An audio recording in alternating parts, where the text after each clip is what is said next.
share something with you that most bodybuilders know, but not a lot of other people know.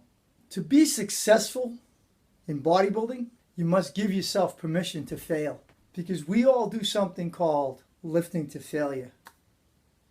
And it's kind of an unusual technique. It's an unusual thought process, but we think different. Pain becomes pleasure. Failure becomes success. Because we know in that we're growing, we're changing, we're sculpting and becoming the person we want to be. We have a vision of what we want to look like. That's why we look in mirrors. We're like an artist, a sculptor. Those same techniques can be applied to anything by giving yourself permission to fail, saying it's okay. It's okay if I fail. I'm going to try. I'm going to do the best I can. And if I fail, what did I learn in the process of getting there? Did I learn anything? Did I grow? I guarantee you did. I guarantee you're smarter, you're better. Something changed. Bodybuilders call it lifting to failure. You know, and you'll see us doing it. And me personally, I try to do it on everything. Even on the squat rack. I'll squat. I put my safety racks up. And sometimes I'll squat down all the way. Try to get one more rep. No spotter. I know that there's a chance that I'll get to the bottom of that rack and I can't get up. That's okay. I'm okay with it. I'm going to unload the bar. I'm going to lift the bar up. I'm going to re-rack it. And I'm going to start again. And in my mind, I know that I tried as hard as I could because I failed. The only way you're going to know how far you can go is to push yourself to the limit and then fail. And then you know you went as far as you could. But you know what? Maybe next time you'll go farther. Even a little bit.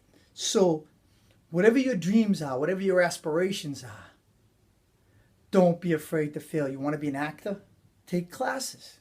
Read books. Study. And the way that you think you might get there may not be the way that you're going to get there. Quick little story about Sylvester Stallone. He wanted to be an actor. This is way before he made it. He went to auditions. Everyone told him he's not going to be an actor. He's not going to make it. You can't make it. You just don't have it.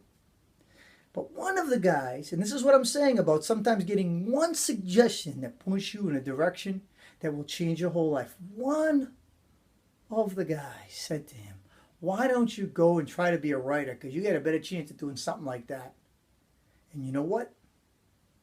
He took the guy's advice. And he went to the library and he studied and he started learning how to write.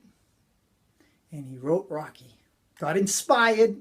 Then he had to market it. And the one thing that he wouldn't give up on was he was going to be the star of Rocky. He wouldn't give up on that because that's his dream. His dream was to be an actor. But first, look at how his road curved and he had to become a writer. And he became an excellent writer. And from being a writer, he wrote something that he believed that he could portray. And he was right on.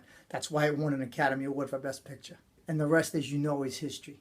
But he believed. So he wasn't afraid to fail.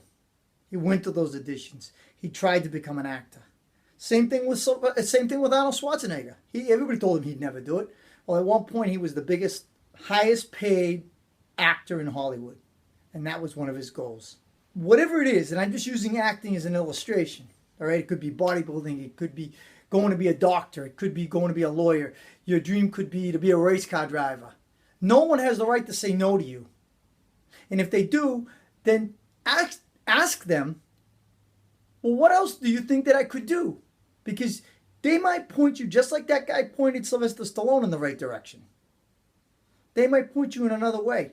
Well, maybe you could work on a pit crew. You want to be a race car driver? Maybe you could work on a pit crew. Guess what? Sounds kind of stupid. I'm going to be changing the tires and working on the car. Yeah, but you're going to be around the atmosphere. And you know what? The opportunity may arise. Somebody might let you drive a car. Somebody might give you an opportunity. Somebody might say something to you as well. You need to do this first before you become a race car driver. You're not going to just jump into a $30 million car. Even though that's your goal, that's the end goal, you're not going to get there like that. Because most of them didn't get there like that. But that's the thing. Most of us don't know how to get to where we want to go. But if we don't start trying to go and be willing to fail and be willing to be told, no, we can't do it because we don't want to have the rejection. Failure is only failure if you give up. If you don't give up, it's a learning experience. It changes you. It makes you better. Thomas Edison failed hundreds and hundreds of times making the light bulb. When they asked him, what kept you going? He didn't look at the failure as failure. He said, each time I didn't make the light bulb, I learned a new way not to make a light bulb. So I would note it and say, you can't make one this way. I'm going to try it different. And he would alter it and he would change it and he would do it a different way. So he looked at failure as a learning process. And that's exactly what failure is. We learn more by failing, by failure. We learn more by failure than we will ever learn by success. Because it's through failure, through pain, we grow. It's adversity that makes you better. It's the challenge. It's the striving. It's the pushing through. It's the saying, I gotta do this. That's what makes you a winner. That's what makes you a champion. Well, God bless. Please comment. Click the like button below. Subscribe to my channel. If you like more videos like this or you have any questions or comments, please let me know. Rock Bodybuilding. Remember, it's not how much weight you lift, it's how you lift the weight. Rock out.